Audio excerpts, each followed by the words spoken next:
Now there was a long war between the house of Saul and the house of David, but David waxed stronger and stronger, and the house of Saul waxed weaker and weaker. And unto David were sons born in Hebron, and his firstborn was Amnon of Ahinoam the Jezreelitess, and his second Chileab of Abigail the wife of Nabal the Carmelite, and the third Absalom the son of Michal the daughter of Talmai king of Geshur, and the fourth Adonijah the son of Haggith, and the fifth Shephatiah the son of Abital, and the sixth Ithream by Eglah David's wife.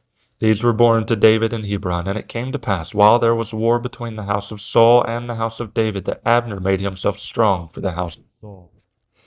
And Saul had a concubine, whose name was Rizpah, the daughter of Ai. And Ish-bosheth said to Abner, Wherefore hast thou gone in unto my father's concubine?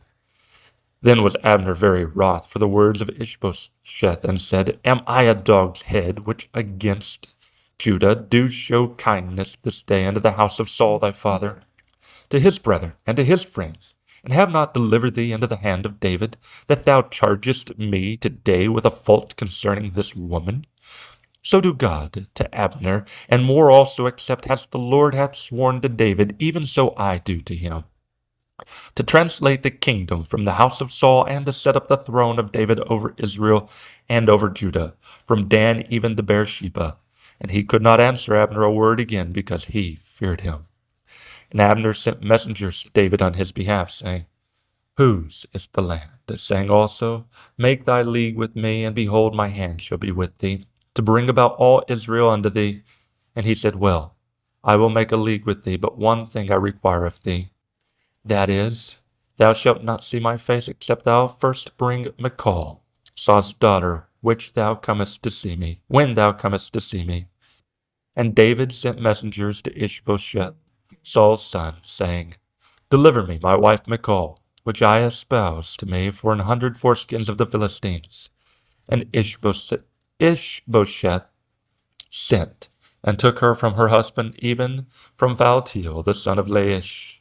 And her husband went with her, along weeping behind her, to Bahurim. Then said Abner unto him, Go, return. And he returned. And Abner had communication with the elders of Israel, saying, Ye sought for David in times past to be king over you. Now then do it. For the Lord hath spoken of David, saying, By the hand of my servant David I will save my people Israel out of the hand of the Philistines, and out of the hand of all their enemies.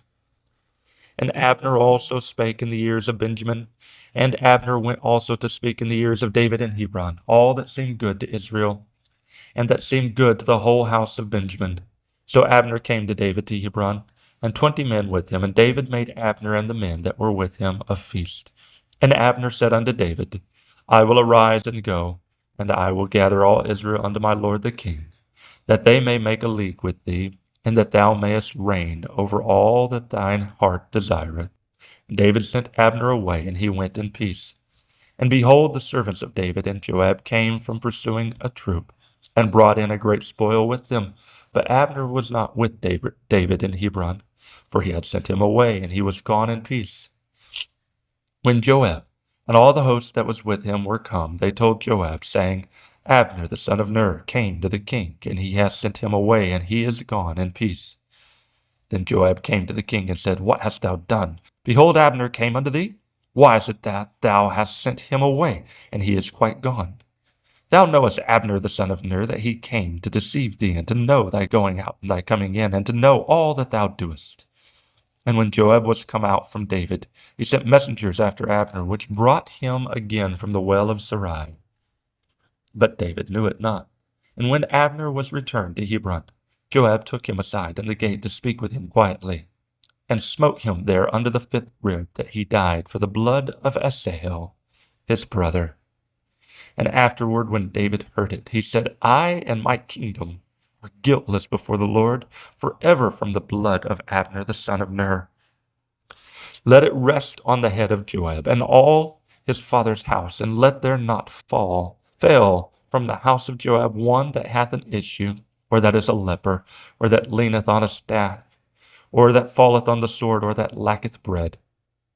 So Joab and Abishai his brother slew Abner, because he had slain their brother Asahel at Gibeon in the battle. And David said to Joab and to all the people that were with him, "Rend your clothes, and gird you with sackcloth, and mourn before Abner." And the king David himself followed the bier. And they buried Abner in Hebron, and the king lifted up his voice and wept at the grave of Abner, and all the people wept. And the king lamented over Abner, and said, "Died Abner as a fool dieth.